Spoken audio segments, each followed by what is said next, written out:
Have you seen that replay, buddy? All right, man, I'm done talking to you. You can't be done talking to me. You're right here facing me. I back. Trust me, I back. Damn it! 60 G's, baby! But I'm not impressed by your performance. It's normal. Come on, guys. It's normal. You'll do nothing. You'll do nothing. I'm the man of the hour, Joe. Too sweet to be sour. What you see is what you get, and what you don't is better yet. I'm the women's pick. I'm the men's regret. And if you win against Chael Sonnen, you made a bad bet. I don't have much left to say other than you have seen nothing yet.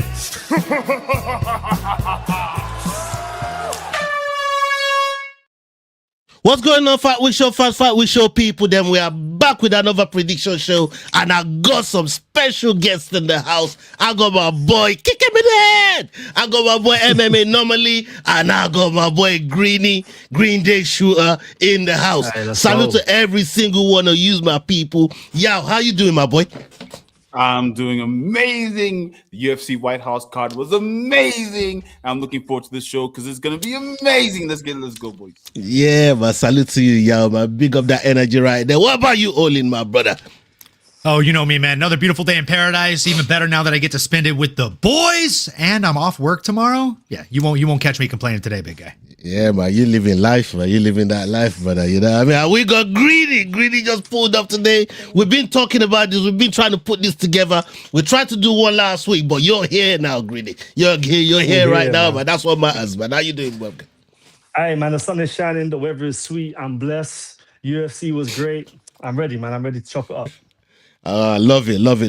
And like I said to you off here, I'm going to dab you up again from champion to champion. Congratulations, my brother. You know what I mean? Hey, yeah, man. Let's go and defend that thing, man. You know what I mean? Yeah, where are you? Yeah, man. You know what I mean? Yeah, man. Cheers, man. Congrats. I'll pour one up. Yeah, man. Yeah. Hey, hold on. You're not in this, man. You're not in this. What are you talking about? I'm not in this. What do you mean I'm not in this? I'm a fan by association. All right. You know what? I'm guilty by association, brother. And you did something against City. And you did something. It's Forest still. It's Forest. You know what I mean? So, and you did something against City. You know what? Come on. Hey. Yeah, ask me what one real football game I've been to. Arsenal. Which one? Yeah, all right. Yeah. When I was in London, kid. Come on. I've told you that fucking story, kid. Fair enough. I'm a fan after that for the rest of my life. Yeah, you did. Cheers to you, boys. We love that. Yeah, man. Salute. Cheers to your fucking team. Yeah, man. Big up. Big up everybody that's loaded up in the chat right now, man. Salute to you. As you lot start to go up in the numbers, please make sure you are showing love to the boys. You're showing love to the platform. We got Head Kick Pod. Make sure you go and check him out. MMA Normally. And Greeny, make sure you're following him on his Instagram and on his socials. We've got all their handles in our description. Make sure you go follow these guys, and you know all the rest of our affiliates as well. I ain't got to read out to you every time, man. You know who the usual suspects are. You get me? So make sure you're showing love. Big up everybody. Now, there's some current events that I wanted to talk to you, man, about before we head into this card. And Olin, me and you were just bickering backstage, and I thought, you know what, we're gonna bring this to life, right? When Ilya won, let me set the table. Ilya won, Bud was talking the thing, Conor was replying, the back and forth was going, and you, man, once Olin is done, you, man, can jump in as well. Back and forth was going, and I'm looking at it and saying, boy, Bud, I know you're a legend in this thing on the other side of the sport. But when we're talking about this thing that Connor's talking about, I don't know if you should be showing that. Like, Joaquin Buckley ran that energy on you. You were talking about a gun blood. Like, come on, bro. Olin, you telling me Crawford will beat Conor up in the cage? Explain. Look, brother, I know he'd beat him in the boxing ring. I do think that he'd have chances in the cage. We got Conor's lawyer right here. Just say that above. I'm just saying. I know. He's employed by the Irishman. Look, we've seen Bud's wrestling clips, and Conor's also not a wrestler at heart. He's going to strike. The only real new weapons that Bud has to deal with are kicks and knees. Because let's face it, people throw elbows in boxing every once in a while. We saw a knockout via elbow just 4 weeks ago in boxing. If you think I'm wrong, check the fucking tape, kid. But again, like Bud is a gifted wrestler. He just didn't really choose to do that. And it's obviously a genetic thing too. It's not even just he's trained that shit. Look at his son. His son is like collegiate level wrestler right now as a child, bro. He's working his way up them ranks. So would I like to see it in MMA? No, because it's a boxer versus MMA. We've already seen that in the heavyweight division back when Randy Couture welcomed a guy, right? I just don't think we need to see it. And I think both sides are right? Like Conor or Ilya saying you won't fight me in the cage because you're scared. There is a little bit of truth to that, right? It's not that they're scared of the fight. They're scared of taking a bigger risk for a smaller payday. And I know that Turk Al-Ashik is saying he's going to pay them a shit ton of money, but let's face it, like the highest paid person in MMA of all time was Conor McGregor. And I think he made what, $20 million at the most in his career? So you're telling me they're going to 10x that for an MMA fight against Bud Crawford? I don't understand how that makes dollars and cents from a marketing standpoint. All right. Well, you see, you took it to dollars and cents. Brother, I work in corporate America. Okay, we were talking skill for skill. You try to dress it up and garnish it up with some. You told me I'm going to deal with a fucking lawyer. I'm hitting the T's and I's, brother. Hey, like your point was perfect. I'm dotting the I's and crossing the T's, bro. You used to know how to wrestle. I've done advanced driver training. I've done front wheel drive, 4-wheel drive, back wheel drive. If you put me on a racetrack with a professional race car driver, I'm going to get fucking left. You did not just hit me with an analogy. That's so fucked up on so many levels. And it was cold as well. It was great. I'm more upset at how good it was. I think you just did. You just fucking hit me. They call me the analogy king at work, and you just fucking shut me down with an analogy? All right, guys, that was it. I'm out. You go ahead and just kick me out of the show. The Crawford would get paid up. But for me, what's more interesting is the fact that this came from Crawford talking shit about Ilya. And he said, is this the guy that they said is going to box me? What a joke. And then Conor stepped in to defend Ilya or to defend MMA. And that for me is really what's interesting. And what the real point is it's not really about boxing versus MMA. It's about the fact that boxers want to talk shit, but none of them have the guts to get into the octagon, to get into a cage, to get kicked and elbowed. And that for me is really the discussion is if you don't have, look, I know I'm a fine one to speak. I'm a podcaster. I'm not getting into any fucking cage, and I talk lots of shit. But the fact is, if you're at his level and you do what you do, to then talk shit, you got to back it up because that's the industry you're in. You got to back it up. And for me, he's not backing it up. So Conor's right and he needs to shut up. Yeah, Greeny, you got something on this, man, because I got a rebuttal from her, man, but I want you lot to chime in. I want to leave plenty of meat on the bone, as Olin will always complain that we leave nothing on the bone for him, man. No. You guys are good at leaving meat on the bone. It's my guy Pip that takes all the fucking meat off the bone. I hear it. I think to add to that point, we've seen what happens when boxers go in there. Look at James Toney when he went into the MMA octagon. You know what I mean? It don't work out well. From what I heard, from what I've been seeing, I thought Turkey Al-Sheikh offered Terence Crawford a 2-fight deal, one in boxing, one in MMA, 200 M's. Like, you talk about risk and reward, you know. Why not? 200 M's? I mean, come on, bro. That's a bag right there. That's a hefty bag. See, me and Terrence are different guys. Yeah. Apparently, I just realized I would actually get beat up for that price. And the other thing that I wanted to say, just before we went live, I was going to say I was going to go one further than that. I wouldn't even put Conor in there with him. I'll put an unranked fighter of the same fucking weight in the UFC in there with him, and they will take his fucking masculinity. I swear to God, blood. An unranked fighter would probably have a better chance, Ola. I'm not going to disagree with you on that, because they've been training actively instead of cocaining actively. You know, there's a difference. There's levels to this game, dog. I put a ranked fighter in there in the same weight class, man. I fucking swear to God. Terrence don't come out of there smiling, man, talking all this crazy shit. You know, Ola's trying to put him in there with someone whose last name ends in OV. one of those guys. You know, he's not even ranked. I bet he whoops your ass. Nurmagomedov.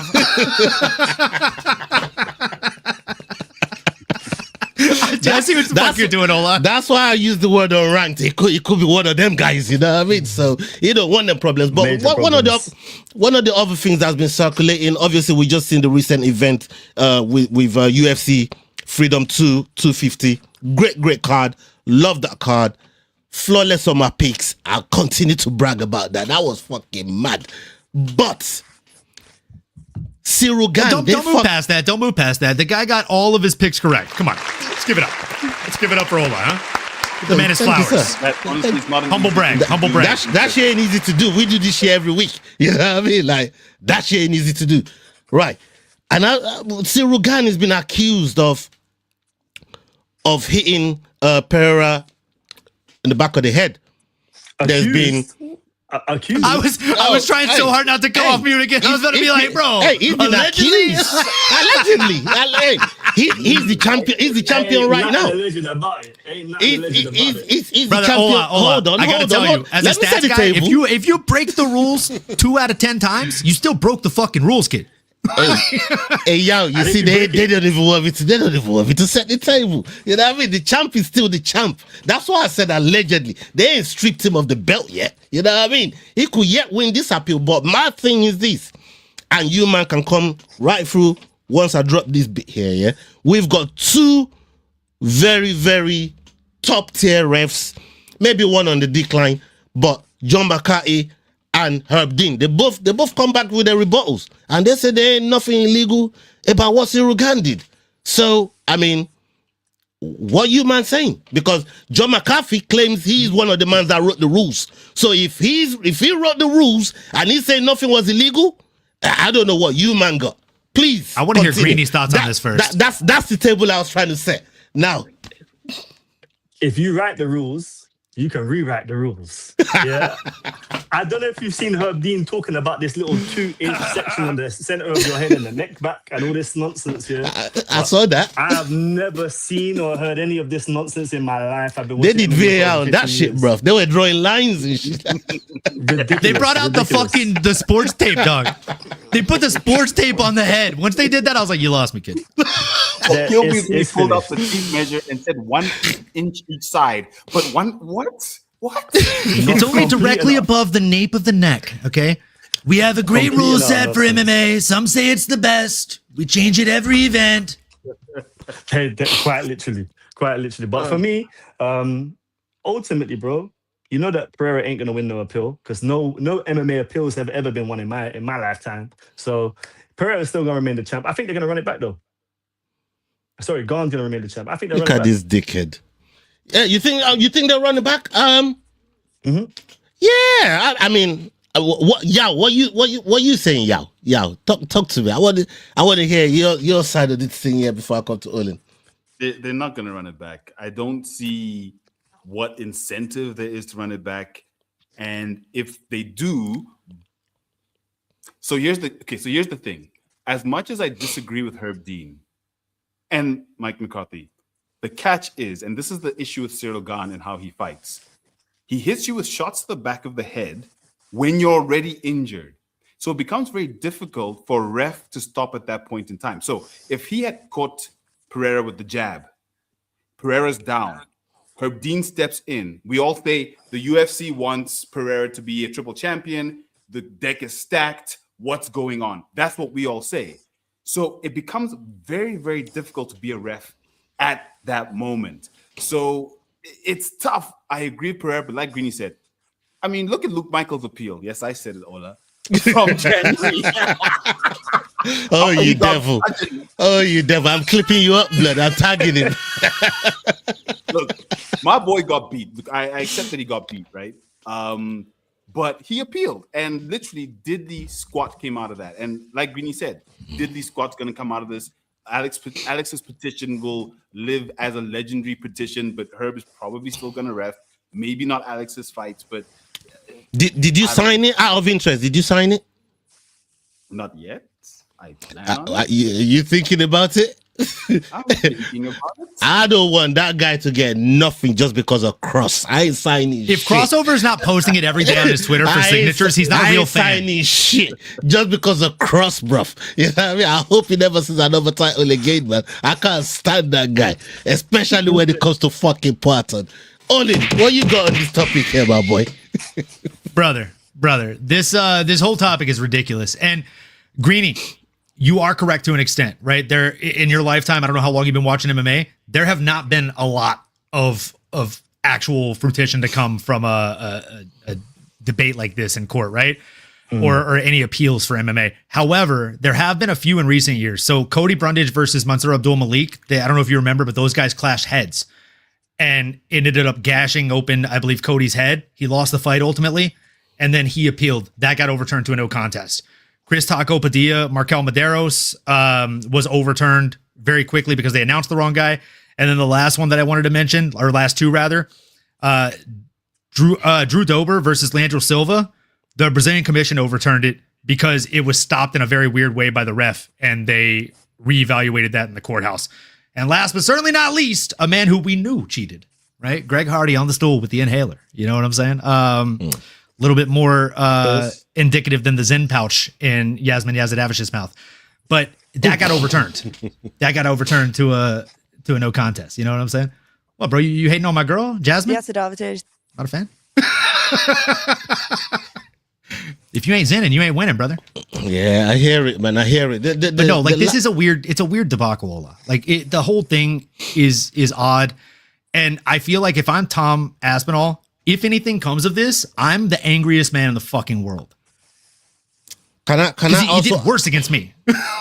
Can I also ask you guys, right before we go into the fight, seeing how Ciryl performed in that fight, because before the Aspinall fight, he was counted out a lot. A lot of people counted him out. Obviously, we saw how the fight started, which was one of my big points. I said it during the watch along, Yao. If you remember, one of my big points is like everybody kind of forgot how well Ciryl was doing against Tom up until the eye poke, right? And if you bring that into this fight, I can see him absolutely battering fucking Poatan. And that's exactly what he did. I know this back of the head, like he was beating him the whole fight. Like Poatan really didn't really have a foothold in that fight anyways. You know what I mean? Yeah, all right. The alleged illegal thing, I'm sure they're going to deal with it. And when it goes to the panels and whoever's going to decide whether they overturn it or not, when they see the man that wrote the rules say that's not the case, one of the top tier referees in the organization says that's not the case, I don't know what legs, apart from the fucking petition, that Poatan really got. You know what I mean? You lost. You lost. You know what I mean? Get back on it. Get back to the drawing board and try and figure it out. I don't know whether Father Time, as one of his best fans always love to talk about, whether Father Time is going to catch up with him or maybe he's going to take his knees. We don't know yet, but I'm here for it, man. You know what I mean? I got a whole front seat to this shit, bro. So Only knows exactly how. He said take his knees. That shit was funny as fuck, bro. I'm here for it, bro. Like, I thought I was gonna go to CPI and fix my knees, and then I looked at how much the stem cell shit cost, and I realized I'm just gonna have bad knees like Kamaru for the rest of my life. Them guys are rich. They're rich enough to fucking. I mean, if you can find a way around it without spending money like Kamaru, and run on grass, walk up your stairs backwards. That's finding a way around it, man. Like, you ain't gonna spend all that money. But Kamaru got money, bro. Like, it's expensive for me. To a normal person, it's like 10 to 25,000 an injection. Kamaru could do that, bro. I don't know what you're talking about. Kamaru's Nigerian, bro. Like, he ain't trying to spend all that money just to fix them knees. He ain't trying to fix that. He ain't trying to spend all that money just to fix them knees, man. And real quick, Ola, you really like to go revisionist history and talk about that fucking Ciryl Gane versus Tom Aspinall fight. It was a 3-strike differential, bro. Yeah, but you make it seem like he was dominating Tom, bro. It was. You know why? Because there was damage, bro. Like, one of the biggest criteria of judging the round is damage, bro. Bro, and it was a damage 3-strike differential on see. Total and significant strikes. It was not as far as you. Was it winning the fight before the eye poke or not? By 3 strikes. So he was winning the fight. You know what you said to me about them illegal strikes just now, like a few minutes ago? Yeah. You remember? I do, yeah. All right, okay. So I believe I said Tom Aspinall got the worst of them. I believe that's how I finished my thought. No, but you said lawyer, can whether you help me it's out, one please? strike or two strikes, it's still illegal. Whether it's 2 strikes or 3 strikes, it's still the differential. Still one. You know what I mean? Oh, that was a deep cut. That was good, Ola. I'll give you that one. Bro. I surrender. That was a good. That's a W, bro. I had to run that back on you, man. I had to run that back on you. Okay. Getting bullied today. I feel like fucking Leon Edwards in here. Hey, no. You're not getting bullied, son. Don't worry, You let man. them bully you, son. No, man. You're bully good, man. You're good, man. You're good. Okay, we got this card to get into. We're gonna fly right through it. Olin, hope you got the odds handy, and then we're gonna go around the table, get everybody's picks, and at the end of the card, we'll get everybody's dog of the week. And chat, please feel free to drop who you think is gonna win on those fighting as well. Okay, yeah, we start with this one right here. We got Otari Tanzilovi versus Shane Collins. Shane Collins coming in with a record of 7-0, and we got Otari with a record of 10-1. Otari fighting out of Georgia. We got Shane fighting out of the USA. They're both fighting the featherweight division. What are the live odds on that one, please, Olin? So we got Otari sitting as a, let's see here, plus 170 underdog. And we got Shane Collins sitting as a minus 205 favorite. Okay. Well, that's a tidy one. Yao, how are you feeling about this one?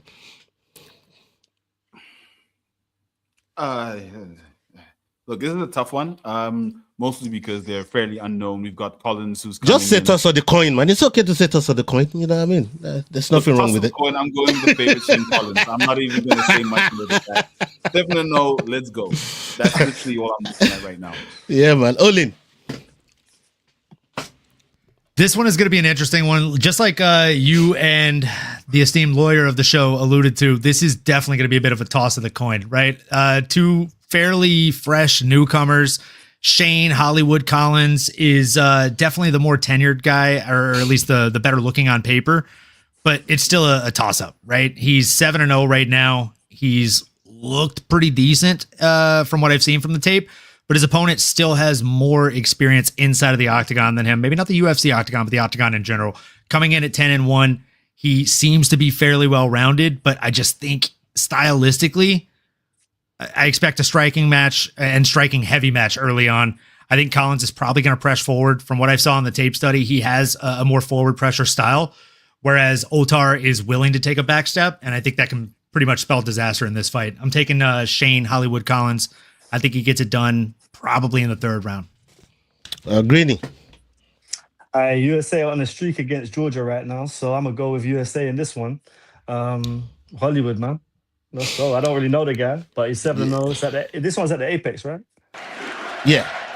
Yeah. So yeah.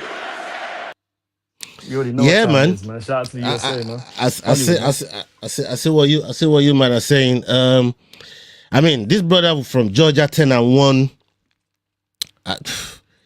Yeah, Shane Collins is 7-0. Like we said, toss of the coin, really. But them Georgian brothers, though, man, they kind of find a way.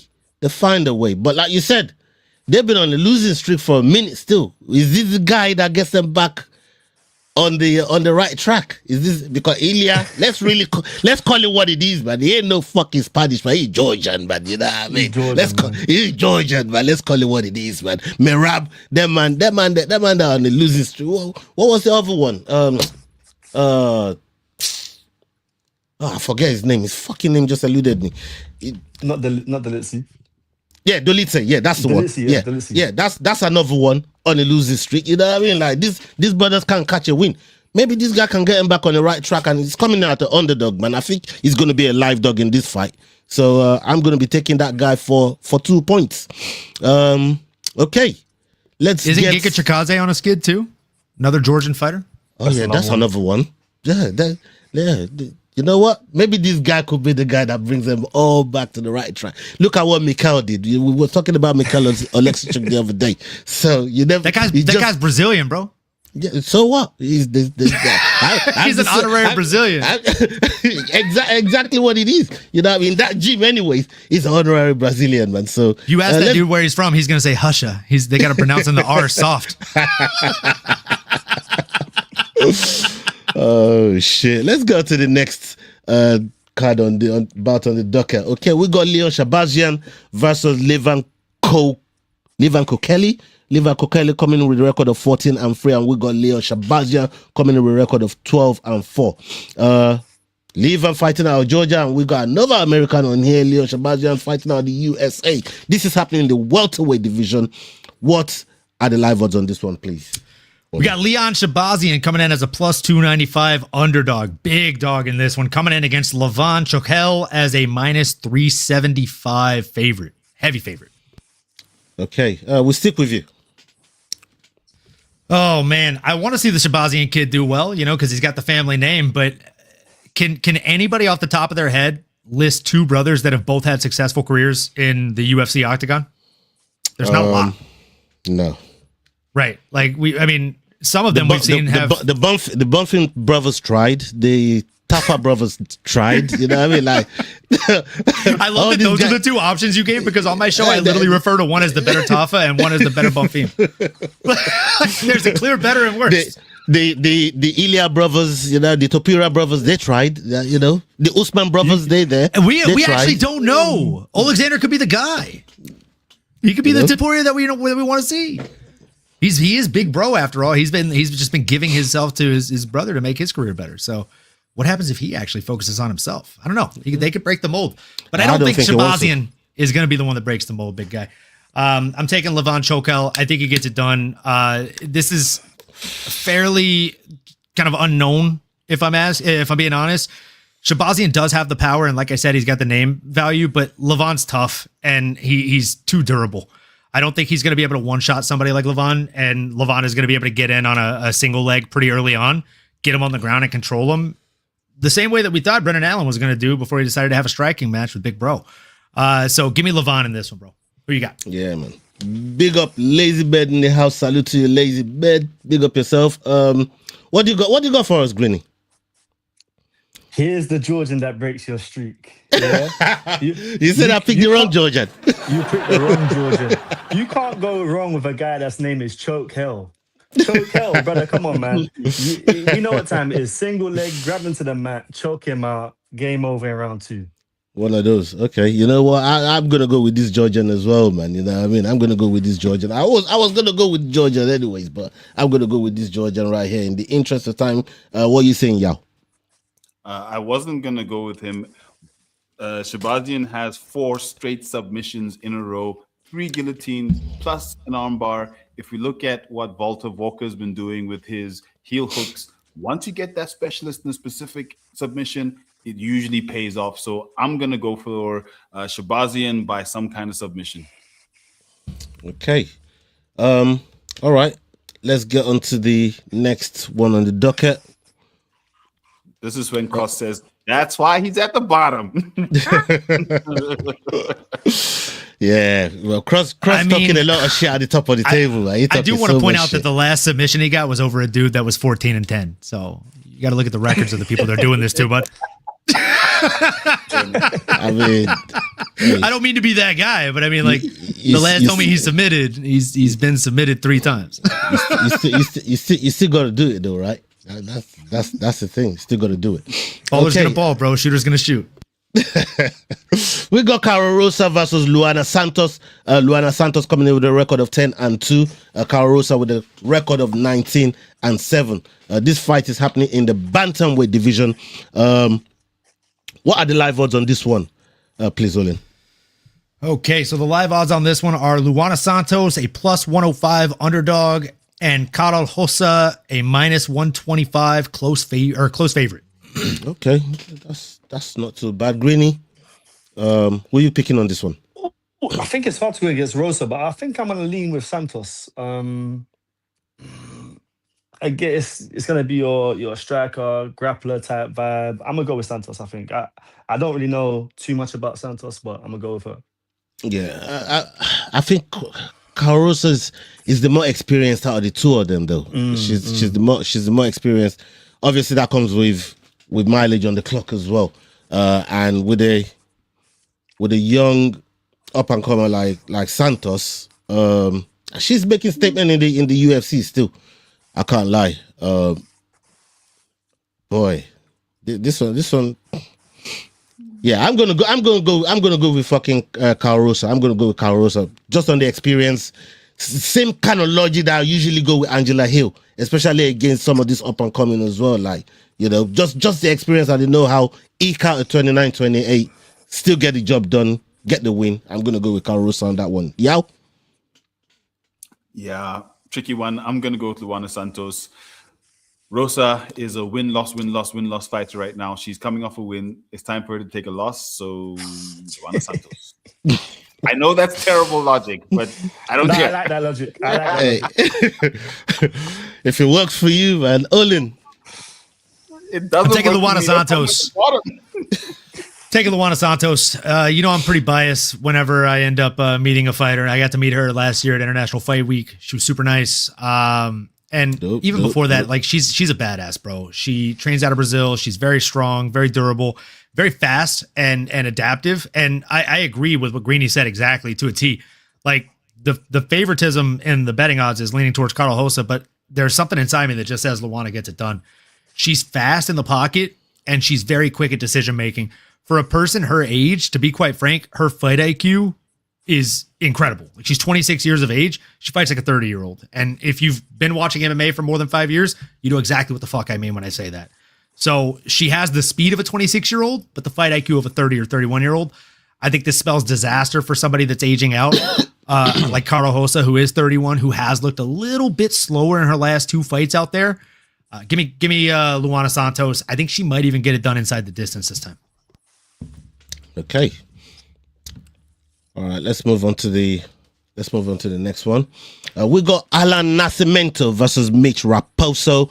Mitch Raposo coming in with a record of 10-3. Alan Nascimento coming in with a record of 22-6. Nascimento fighting out of Brazil, and we got Mitch Raposo fighting out of the USA. This fight is happening in the flyweight division. What are the live odds on this one, please, Olin? Mitch Raposo coming in as a plus 160 slight dog, and Alan Nascimento as a minus 192 favorite in this one. Okay. Yeah, you got to go with Alan Nascimento, man. His jiu-jitsu is right up there. This guy is going to be looking for the finish, especially against somebody like a Raposo. Anyways, man, I think he's going to go in there, look to wrap him up. Rear naked choke. I'll probably say second round. You'll find the finish, man. I'm going to go with Alan Nascimento on that one. Yao? For every reason you said, jiu-jitsu, etc., but you know it's still a bit tricky. But I'm going to go with Nascimento on this one. Olin? Yeah, I think I got to ride with Nascimento on this one. My heart is saying Mitch Raposo just because, you know, I'm a big Ultimate Fighter fan and I watched him on that last season. He's got a heart of gold. He seems like a good kid, somebody you want to root for and you want to see do well. I'm trying to pull away from betting with my heart, folks. I'm going to go with Alan Nascimento. He's more well-rounded. He's more complete. We've seen Raposo struggle with submission specifically. He's been submitted one time, which is not a lot. But if you look across from him at kind of what Alan Nascimento actually brings to the table, the dude has 16 wins by submission, and that's fucking disgusting. That means if you are on the ground, whether you are on top of him and feel comfortable and confident or underneath him and feel terrified, you should be the latter. You should be terrified in any situation if it's on the mat. Mitch Raposo can make this a dirty striking match, clinch with him if he's able to get up, but the man's no Derek Lewis. If he gets taken down, he doesn't unfortunately have that ability to say, I don't want to be here anymore. I think I'll just stand up. He has to use skill and actual technique, and against somebody that's as skilled and ahead of you as Alan Nascimento, it's quicksand. Give me Nascimento all day here. Is it going to be a full house Greeny? Clean sweep, man. Nascimento, like that guy's too good at jiu-jitsu, man. I respect his game. And when I first saw him, I was like, yeah, this guy's proper. So yeah, Nascimento, 100%. Yeah, man. Nascimento is all business, man. All business in the cage. Okay, let's move on to this next one right here. We got Melissa Mullins versus Bea Mesquita. Bea Mesquita coming in with a record of 7-0, and we got Melissa Mullins with a record of 7-2. Melissa fighting out of the UK, and we got Bea fighting out of Brazil. This fight is happening in the bantamweight division. What are the live odds on this one? We can skip this because you don't care to know them. They're terrible odds. Don't bet on this fight. Bia Mosquito probably going to win, minus 600. There's a reason for that. Melissa Mullins, plus 440. If you do feel like she's going to win, hammer the fucking line. You'll make some money. I'm thinking about hammering that line still. Fucking hold on. That was not an encouragement, bro. I can't lie. You just encouraged me, man. Read the fucking room, kid. You just encourage me. Hey, don't lie to the people, man. You just encourage a whole bunch of us and then tell us it's not an encouragement. Man. No. Don't do that. Yeah? Don't put that evil on me, Ricky Bobby. All that dropping all that corporate language up in here, man. You know. Look. If you want to save for that, you take Bia Mosquito by submission at minus 115. Okay, folks. I guarantee you that's where Yao was going. Yao, what are you saying? You almost get 1-1. Yep. Bia Mosquito. I backed Rendon against her in her last fight, and she beat her ass and then choked her out. It was a clinic. And also with regards to Mullins, I backed her against Zeleniakova, and she came up thoroughly short and showed a lot of gaps in her fight game. So I'm going with Mosquito because she's just well-rounded. She's a very good fighter. I think she's just going to be too much for Mullins in this fight, so I'm going with Bia Mosquito, 7-0. Olin. Spoiler alert, I may have already ruined it, but I'm going for Bia Mosquito here. I just like she's called the Lady Goat or some shit. Like she's got a ridiculous nickname and a ridiculous prowess. She like seriously, if you go to Grok or Google or ChatGPT, Gemini, whatever the fuck your AI questioner of choice is, ask them, tell me all the accolades of Bia Mosquito. It's insane, bro. Like she has I think 2 Guinness World Records for Brazilian Jiu-Jitsu. That's fucking nuts. There's nobody else in the UFC that can say that. And she has all this stuff to back up just how good she is. And there's so often, more often than not, where somebody comes into the sport or into the cage of the UFC and we're like, they look really good. Dana's hyping him up like he wants a champ from India, but I don't know if we can get behind him. You can get behind this chick. She's fucking incredible, bro. Like she has 7 professional fights in mixed martial arts, 5 wins by submission, 1 by knockout. By the way, she's a BJJ specialist. Having a win by knockout should be fucking illegal. Okay, unless you're Ilia Toro.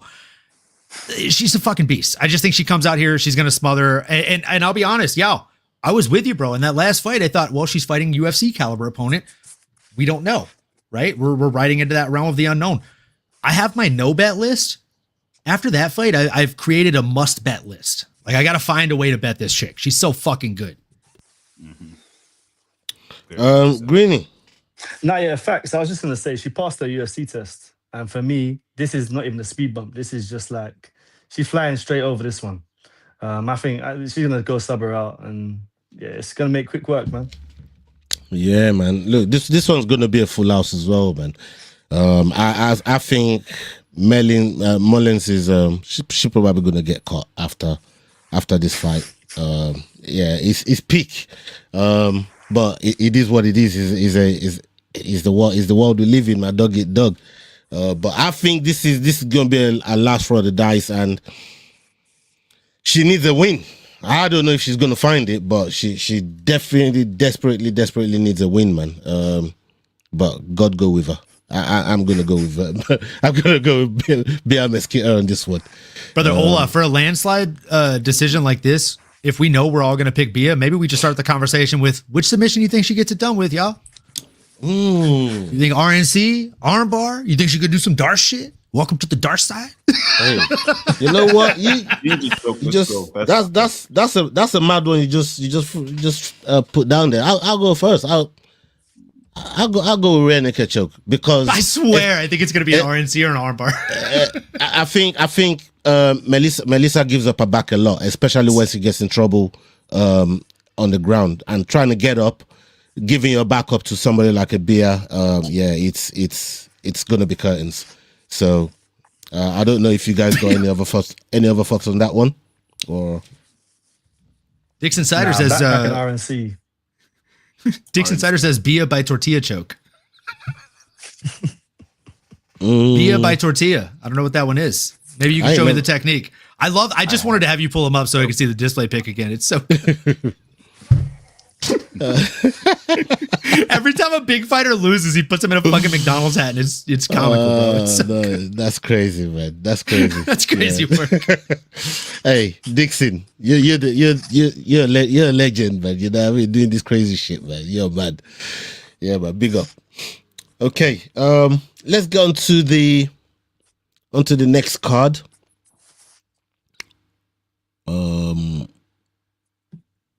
Yeah, this one right here. Okay. I am about to butcher some names right here, people. So bear with me, people. We got Melsik Bagdasari versus Murtazi Magomedov. That's what we got. I ain't gonna be saying their names again. I'm just gonna be saying that guy and this guy. Yeah.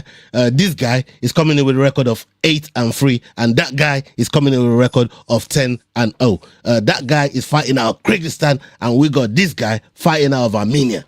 This fight is happening in the featherweight division. What are the live odds on this one, please, Olin? And you gotta say them names. you actually did a really good job, bro. You got like 1 out of 2, and you got the first name on the other one. So, like, I mean, I'll give it to you, bro.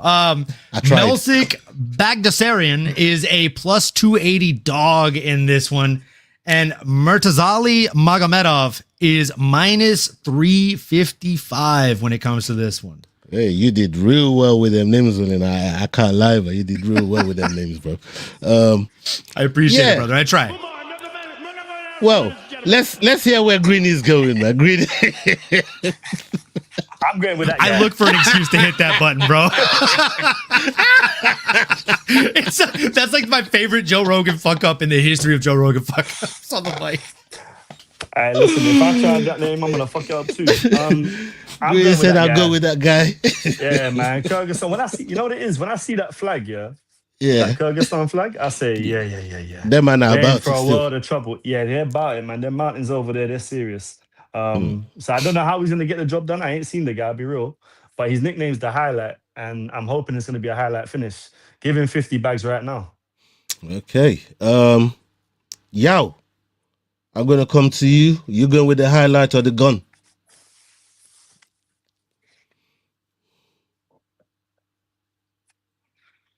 You there, Yao? You're mute.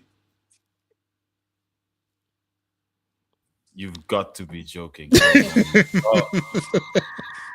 guy. Freaking mute mouse strikes again.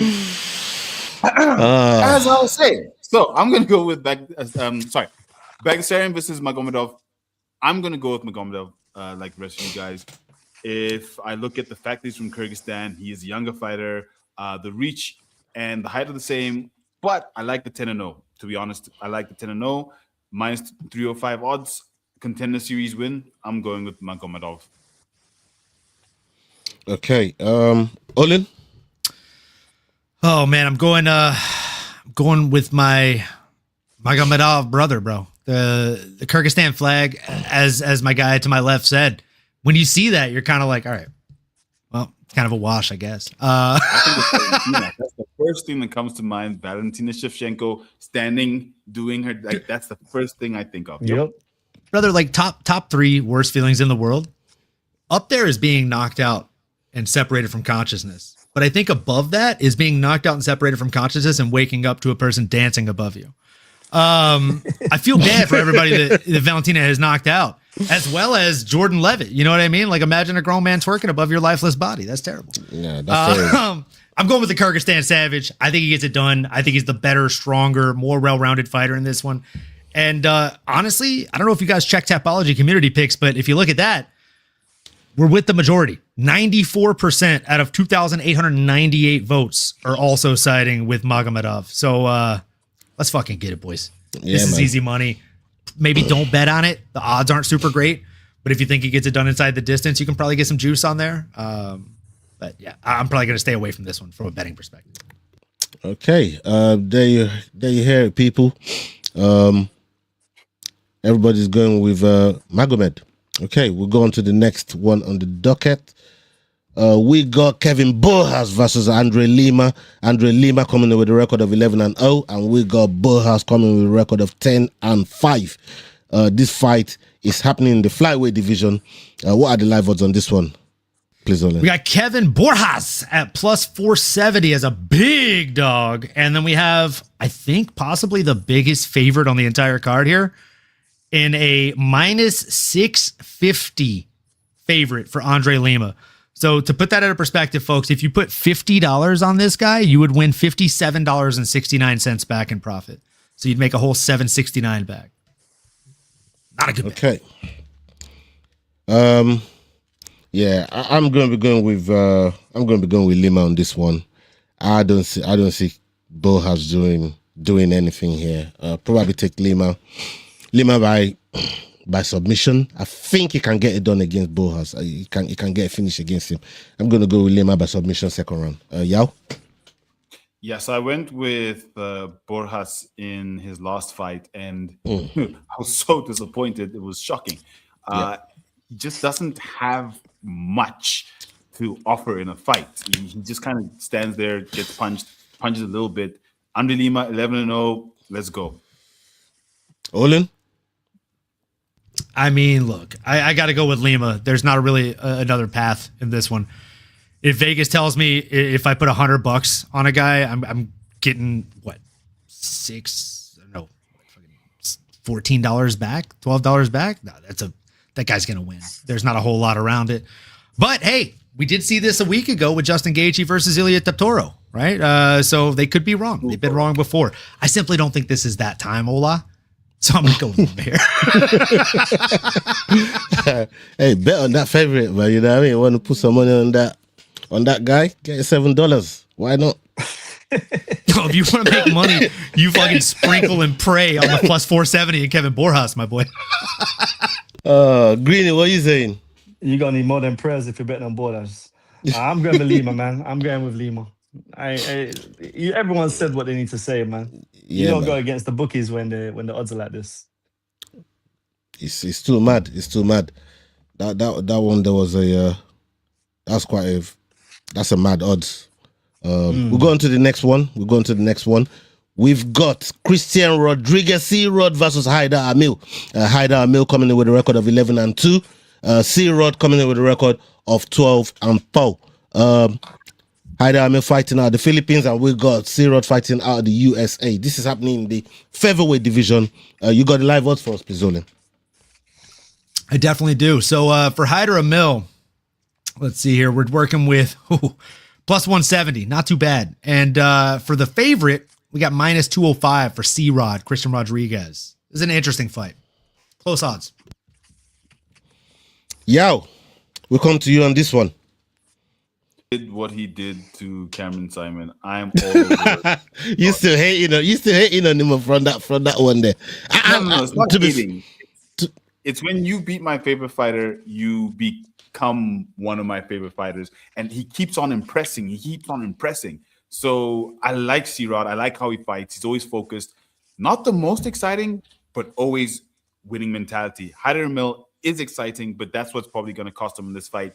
I think C-Rod's going to get it done. He might be on a 2-fight losing streak, but I think he's going to get it done against Haider Amil. You agree, Olin? Yeah, I mean, I just think C-Rod is more well-rounded. The takedown entries, the way that he times things, and the distance management, I think, are things to really take note of. C-Rod is a consummate professional out there. The way that he attacks these game plans, the way that he goes out to each fight, he tends to learn every time he goes out there and gets a setback. I don't think this is going to be a setback. I think he's going to go out there and look to utilize the 1.5-inch reach advantage he has over Haider Amil. One thing I do want to call to attention, though, is everyone that I've talked to is noting the fact that he uses the distance really well, myself included, guilty as charged. But it's a 1.5-inch reach advantage that he has to utilize that distance, and he has a 2-inch height deficit. Something that a lot of people don't talk about is a height advantage because it's not considered an advantage. However, in mixed martial arts and boxing and combat sports in general, if I'm punching at somebody who's sparred fucking many years, right? You're punching up if you're sparring with somebody that's taller than you. This is harder than that. Like you can see the speed differential when I just did it demonstrative on camera, right?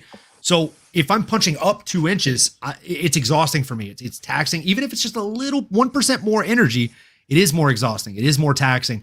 That's the only thing I really worry about is the height differential he's giving up, because 2 inches compared to the 1.5-inch reach differential, it almost negates it. But I still am firm and solid in my pick because I think Christian Rodriguez we just saw it with Sirugan and Poitin. I said the all fight. That 2 inches go matter. Like I was screaming that the whole fight. That 2 inches gonna matter. Like, you know why? They were the same fucking height, and one guy knew how to utilize the reach better. One guy knew how to fight longer. Like Surreal fights bladed. Gon fights. It's funny because he's a Muay Thai fighter, right? But he doesn't fight in a Muay Thai stance. He's very bunched up versus like standing a little bit bladed and open, ready to throw that fucking knee down the line. He's got a weird stance, and it's because he's always had power in his back pocket. But kids, that's what happens when you go from bullying 185ers to fighting a guy that's 80 pounds heavier than that. Crazy. Getting bullied, son. Oh, I might go against the odds here, man. I think I want to go Hydra Mill. I don't know what it is, but something's telling me that he might get it done, man. I think something. I'm not a big fan of C-Rod, so I'm gonna go Hydra Mill by a split decision. Yeah. I gotta ask, what is it you don't like about C-Rod? Or what is it that you don't find attractive to his fight style? Let me answer that for you, man. He's a dickhead that don't like to make weight, man. You know what I mean? You can't. The amount of times this brother didn't make weight, man, it pissed me off, bro. Like, you know what I mean? Especially beating them brothers that actually fucking cut the weight that's in the division. Cameron Simon, a big example of that. You never beat Cameron Simon at 135 C-Rod. I think specifically for the year 2026, we're at like 68% of the time when someone weighs in over, they win the fight. So yeah, I understand the not liking him, but much like I'm trying to do myself, don't bet with your heart. Well, I mean, no. It's not so much that you just say, well, what didn't they like about it? That's why I said, hey, Greeny, let me answer that. You know, trust me, you know me, bro. You know I hate it when a motherfucker misses weight. I can't stand when somebody tries to get an advantage like that. So yeah, I get it. Fair play, man. So that's pretty much my thing with him. Okay. I'm gonna go with Ida Miller as well, based on what we just spoke about with the 2-inch reach advantage, and of course, they're both coming off losing streak anyway. So this is more of a toss of a coin than anything else. But I'm gonna go with Haida Amil on this one. All right, let's get on to the. Are you betting on this one, Ola? Juicy odds, bro. Plus 170, not bad. I'm thinking about it. I will. You know how I'll get down, man. You know how I'll get down. I was gonna say, if you like one other dog on this, I'd parlay those two together and get juiced odds, bro. Yeah, man. I'll go put something together. Still, I'll go put something together. Okay. We got Andre Fili versus Vinicius Oliveira. Vinicius Oliveira coming in with a record of 23-4. And we got Andre Fili coming in with a record of 25-13. This fight is happening in the featherweight division. What are the live odds on this one, please, Olin? So right now we have my guy Andre Touchy Fili. Let's see here. Oh, there we go. We got plus 245. Oh man, that's a fucking heavy dog. Ola, I think I found my my terrible bet of the week here. And he's coming in against the minus 305 favorite of Vinicius Loke Dog Oliveira. Heavy favorite here, man. Jeez Louise. I can right now almost promise you Philly is going to be McDane's dog of the week, or it's going to be one of his underdogs. If the gooch wasn't loose, brother, he'd be my dog of the week too. Yeah, hold on. You know what? You give me the gooch at dog odds? We'll get into it. Hey, listen, right? Actually, you know what? It's your go, so let's hear it. Y'all just been. I like Philly, bro.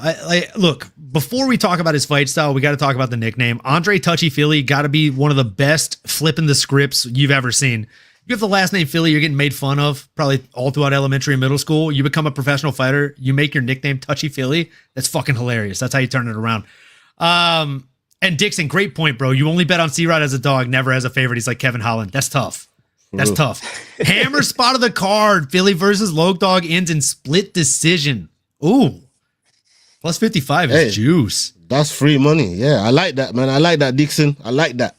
We're going to put something together, man. I'm not mad at that. I actually might do that right now. I like Philly, and I do think that he probably wins a wily, grindy split decision, right? Like, if you look at the guy that he's going against, he is solid. He is durable. He is possibly a guy in Vinicius Oliveira, but we've also seen him get checked.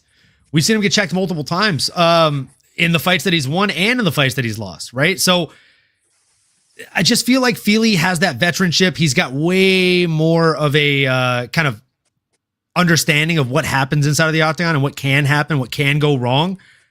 It's crazy though, because usually I make this point when it's like a guy that's 13-2 versus a guy that's 25-6. They have almost similar records. The issue is Vinicius Oliveira did so much before he made it to the UFC octagon. It's hard to get a baseline, right? Like y'all, I think in the first or second fight was talking about how he's backing a dog by submission. And I pointed out that the last guy he submitted was 10-14. Like when you're fighting outside of the UFC, more often than not, like I'm not doing that to like cash shade on you. Yeah, I'm just doing it to make a point. Like when you're fighting outside of the UFC, more often than not, it's not an even fight. They're trying to build one person. They're trying to let someone be a building block for that person. So with Vinicius Oliveira, if you go back and look at his combined record of his opponents pre-UFC, that's the case, bro. Like they were obviously trying to build this guy to get another Brazilian into the UFC. It makes them money. It's good for show. I just think he's getting pushed. Flying knee. I mean, the flying knee's great. The flying knee's great. The dude is skilled. I'm a Loke Dog fan. I actually really like the guy. I think he's built, he's good, but he shouldn't be fighting top 15 or even top 20. He should be fighting top 30, right? He should get 2-3 fights under his belt in the UFC, really build a foundation, and then start feeding into the top 25. Like, I know Philly's not top 15 anymore, but he's been top 15 for years in and out, and he has that veteranship. I just think he's going to turn back the competition, and this is a mistake by Dana White and the matchmaking crew. You're going to end up taking a bright, shiny new toy, and you're going to let him get bashed up by the toy you've had for 10 years. But somebody got to be the gatekeeper as well. You know what I mean? Like, and I'm not against that. Philly is a gatekeeper. He's become one, right? He's not going to go on a title run anytime soon. He is a litmus test for these guys. But again, like if it's me, I'm probably matchmaking him against another young up and comer that I think he has more opportunities against. That it's not going to be as back and forth. I think stylistically they clash really well. These guys. What do you think, Greeny? Hold on, yeah. What do you think, Greeny? We got Vinicius is moving up in weight for this fight. You know, his last fight was Mario Batista, and his fitness, his cardio game was not too great in that. You know, so you think the move up is going to be good for him? Well, it could be. Obviously, he's a very hard hitter at 135. Whether that power will translate at 145 is a different story. We'll wait and see. But I'm a big fan of Andre Touchy-Fili, man. I feel like I can't believe how big of a dog he is in this fight. I think if it goes past like a round and a half, I think Andre Touchy-Fili could really could make some bank on him still. So I'd be tempted to throw him on my parlay. I'll be real. Yeah, I think I'm gonna go Andre Touchy-Fili by late stoppage, which is a bit crazy. Greeny, I knew you were my fucking guy, bro. mad. Yeah, I'm gonna go with Touchy-Fili as well. I said it just as I read it out. You know what I mean? That this brother here he's been in there with some of the best that the division has, you know, and that's what you know from what Olin was saying earlier on with the brass and the matchmaking. Like these guys, it's just too experienced to you know what I mean. And Vinicius, don't get me wrong, Vinicius is good, but like you said, he's coming up into another weight class, and there's still variables there for me over Philly that I know is very, very good in that division, and on his day, he'll make certain very good fighters. He'll make them look ordinary. So, I'm going to go with Philly on that one. Yao? Honestly, Dixon Sider, who am I taking? Because Dixon always gets it right. And second of all, the thing that I like that he said is Philly's here for money. We saw him all the way back when he lost against Dan Ige. Like, he's one of those fighters that's there to be a professional sparring partner. That's what he does. But he could catch a win. I hear what you guys are saying. I get you. But, I mean, Vinicius, like you said, is a rising star. He's trying to get another flying knee, some crazy shit. So, Dixon, is that a yes for Philly? Because I don't want to go Philly. I want to go Vinicius. So, whatever Dixon puts... He said he's win-loss. It's by my math. Like and said, I know MMA math, they say doesn't work, but this is like one of the few forms that typically does. I think it's a W, bro. I don't know. I don't know what to tell you.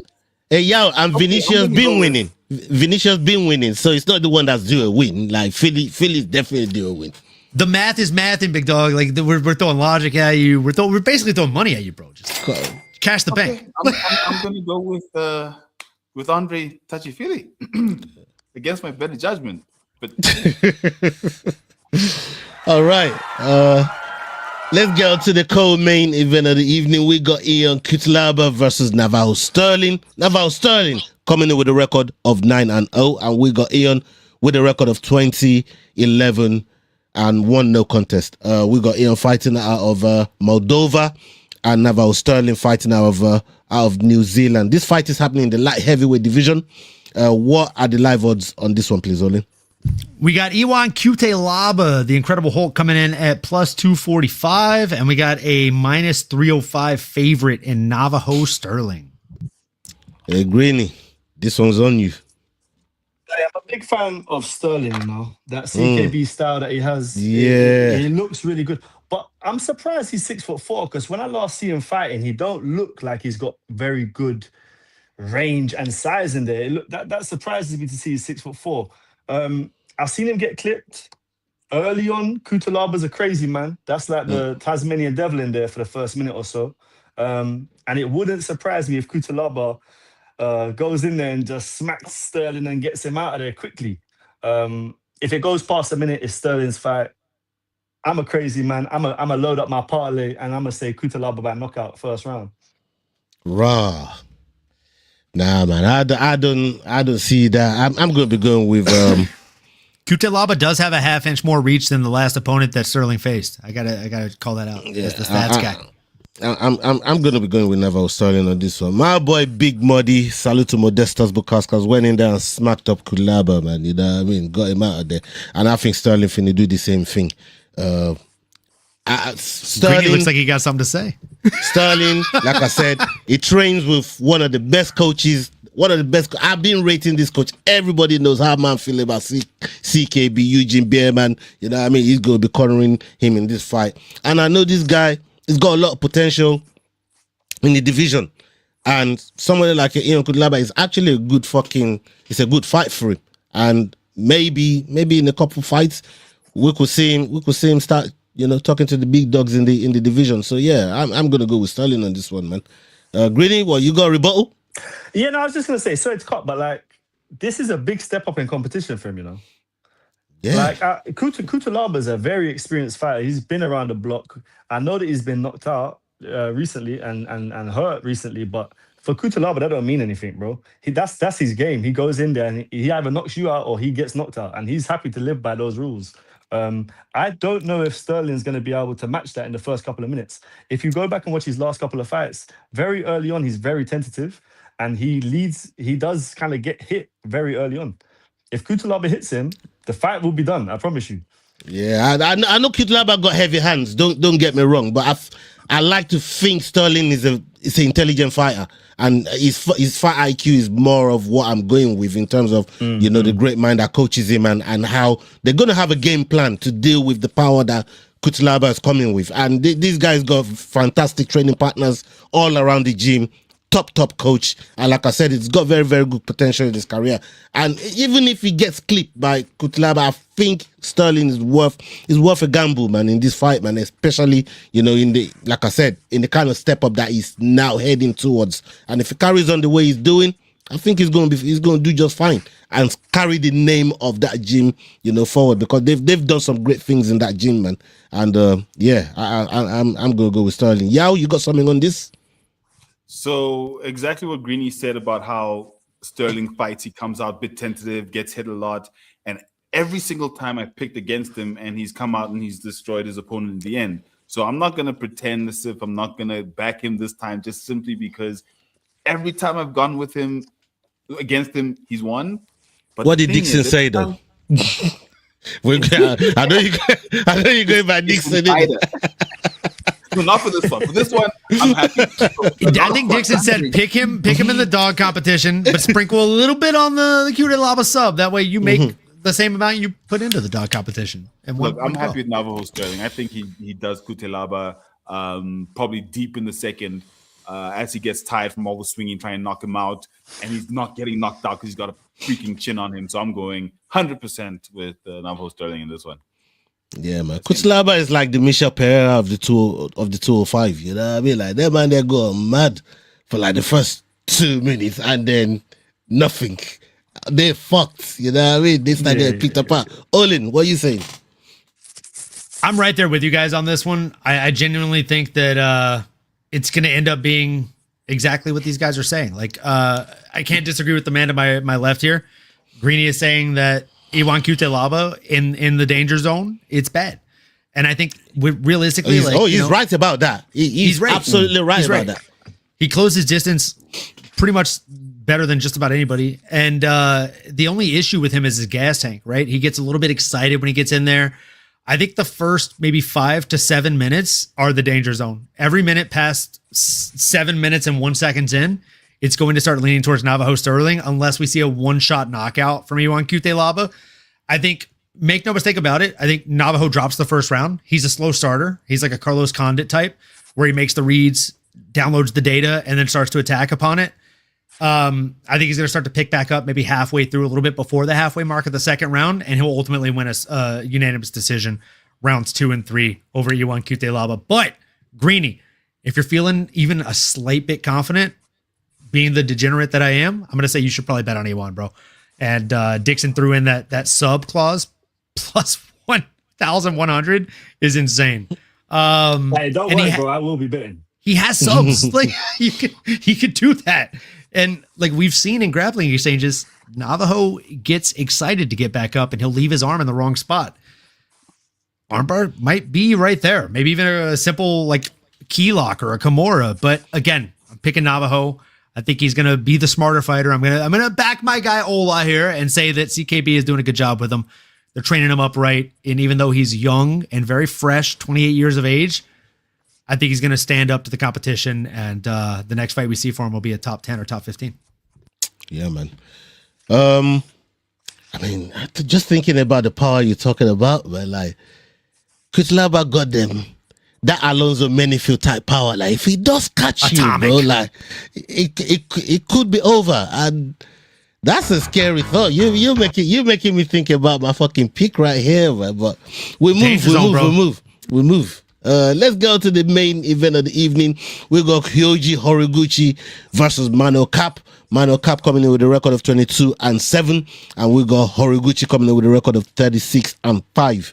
This fight is happening in the flyweight division. What are the live odds on this one, please, Ole? We got my favorite dog of the week here, folks. We got Kyoji the Gooch Horiguchi coming back to the UFC, plus 130 underdog here against Manel Kape, the king of the stop, minus 155. Man, I don't even know who's first in this one, but goddamn, I'm excited about this fight.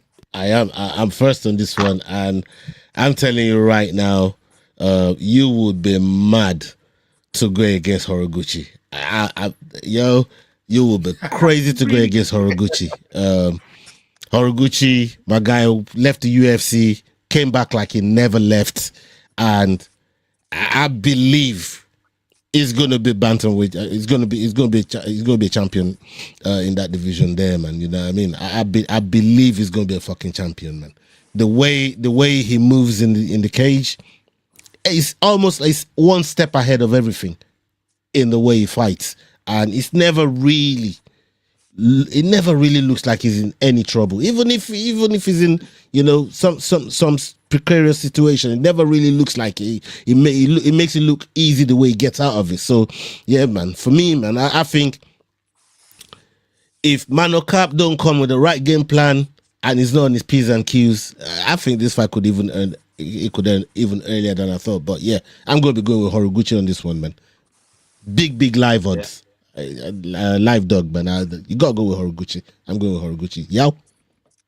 Yeah, look, I hear everything you're saying, and what he's done since he's come back has been amazing. But as we know, these two battled way back in RIZIN, and now this is part 2 of their installment. But you can't not go with Manel Kape for me.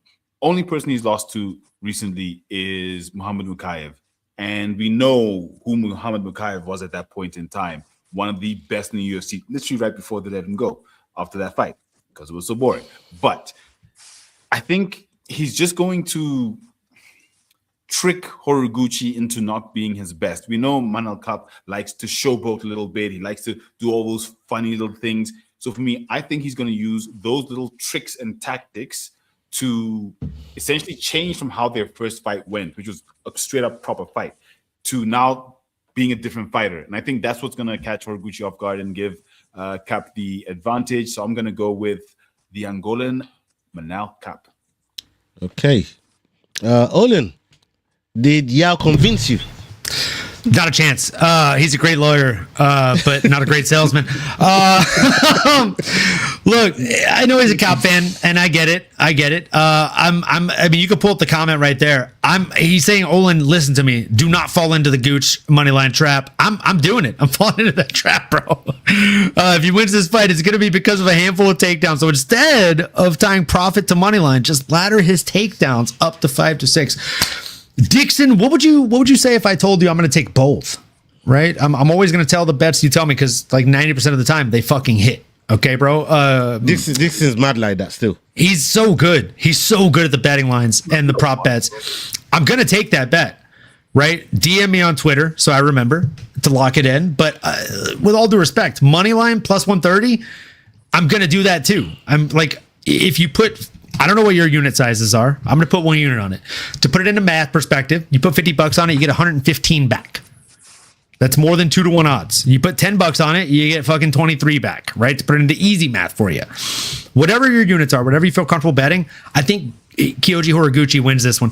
There was a conversation between with Triple Champ, right? The king of cringe, Henry, and Khabib Nurmagomedov. And even Khabib said, you know, there are many lands that we've seen come in and take over MMA, but there's one land we haven't seen yet. Japan. And like, that's what we're seeing right now. Kyoji Horiguchi, Tatsuro Taira. Like, this is a new resurgence of the Japan era.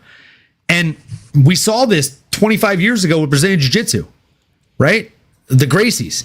Do you know what Brazilian Jiu-Jitsu was created based upon? I'll wait. It was Japanese jiu-jitsu, folks.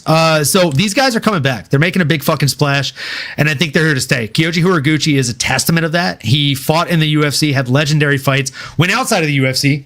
Fun fact, also had legendary fights there. And now he's back in the UFC to do it all over again, just like the shampoo bottle says, folks. Rinse, wash, repeat cycle. That's what he's going to fucking do. I think Manel Kape's not going to have an answer for him. I think he's going to control him. The jab is too goddamn crispy. And Manel just has a puncher's chance in this one. He can knock him out. He can knock anybody out that's put in front of him. He has that opportunity. But I just think that Kyoji Horiguchi is going to have too slick and evasive head movement, and he's going to be ahead of the game everywhere the fight goes. If it gets dangerous at any point in time, he always has the takedown option, and he will utilize that. And I know, Greeny, I know the 5-inch reach advantage that you're going to talk to me about. I don't care. Nothing about no reach advantage, no nothing about that. I don't care about none of that stuff. I can't go against Mil Irmão. Yeah, Manuel Kape, Portuguese brother. Yeah, we back ourselves. I hear you. He's gonna style on him. He's gonna knock him out early. You speak about Horiguchi's jab. Well, he ain't gonna be fast enough to hit Manuel Kape this time around. Yeah, Manuel Kape gonna go in there, start styling. Couple overhand rights, couple overhand lefts. It's easy work, man. I know a lot of people love Horiguchi. They're really high on Horiguchi, but honestly, nah, no chance. No chance in this one. Manuel Kape shouldn't be fighting Horiguchi, by the way. Yeah, Manuel Kape. Who should he be fighting? The champion. The champion. You speak about the right. Brother, he's had as many canceled fights as he's had completed fights in the UFC bracket. I agree, but you know, as a CEO, as a businessman, as a matchmaker, that's not the guy you sign up for a title shot. Listen, man, the guy can sell. That's the one thing I will tell you. Yeah, you speak about. If you've had a backup for your last 3 fights, though, that means I can't trust you. He doesn't need to be trusted. He's gonna knock out Horiguchi. This fucking guy. I love that you stand on business, Greeny. I stand on business. Listen, let me tell you this, yeah. You speak about the rise of Japanese MMA, yeah. What happened to your boy Tyra, yeah? Because he came up against my guy, Joshua Van, and he got put to bed. Yeah? Hey, Joshua Van's my guy too. I was there for the fucking Royval fight live. yeah. Listen, Joshua Van's been my guy, you get me? But so was Tyra, But Horiguchi, look, he's a legend in this game. Yeah, I do appreciate Horiguchi for what he is. But I can't go against Manuel Kape. I'm gonna go Manuel Kape first round knockout. Okay. First round. Dude,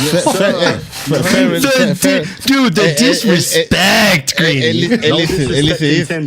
It's right for his peoples, but you know what I mean. I respect it. You know what I mean. Like I'd say the same about fucking any of my favorite fighters, but so yeah, man. I hear you on that. Greeny, you can get him for plus 700, round one. I'll be taking 7-1 odds, brother. Hey, I want to see what that I want to see the slip, like, dog. Greeny. I want to see the slip. Hey, Greeny, by the time you're done with all this parlay you're talking about throughout this show, I want to see what that parlay is looking like, bro. Like it's gonna be plus 4,000 odds ass parlay, bro. Something crazy, man. If he loses, he's $2 down. If he wins, he buys a fucking house. I can't argue with the guy. Yeah. I'm with that still. I'm with that for real. Let's go to the dog of the week. So every one of the underdogs that we just kind of been through, we'll pick one of them for the dog of the week. And I'm gonna go first. I'm sticking with Horiguchi.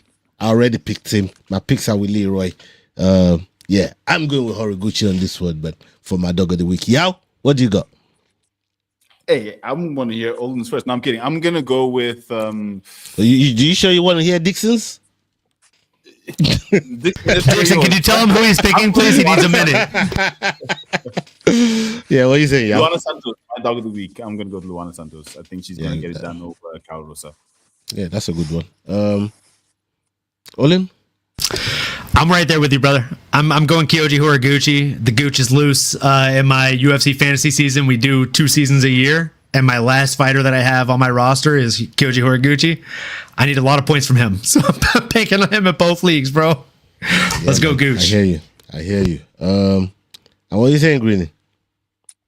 I'm going to go with a real dog. I feel you guys are playing it kind of safe. I'm going Cutelaba. Cutelaba. Oh, shit. Oh, shit. Yeah, you know what? Right that's gangsters, too. That's gangsters. I was going to argue with you, but honestly, those odds are wild, bro. That is the more gutsy pick. No, that's gangster, man. That's gangster. Big up everybody that's been locked in with us. Salute to every single one of you. I say main event ends in split decision too. Yeah, I'll go with Horiguchi. I don't know that I like that one as much as the other split decision you gave us, Dixon, if I'm being honest here. Yeah, man. Big up to everybody that's been locked in, man. Salute to you. Salute to Greeny. Thank you for your time. Olin, thank you for making that time, and I know you had to move a few things around. I respect it. I rate it. Salute to you, my boy. And Yao, big up. Straight after work, came in and locked in. And yeah, let's hope we do well this week with our picks, man. You know what I mean? And yeah, we're going to be bringing back Greeny as and when he's got the time. You know what I mean? Real schedule. And we're going to be doing some more shows around here, man. Salute to everybody that's been locked in with us. Up until the next video. Hasta la vista, we're out. Salute. Hey guys, this is John Anik from the UFC. You're watching the Fight Week Show. Please subscribe. Not now, but right now. Subscribe to the Fight Week Show. We'll see you guys on the road soon.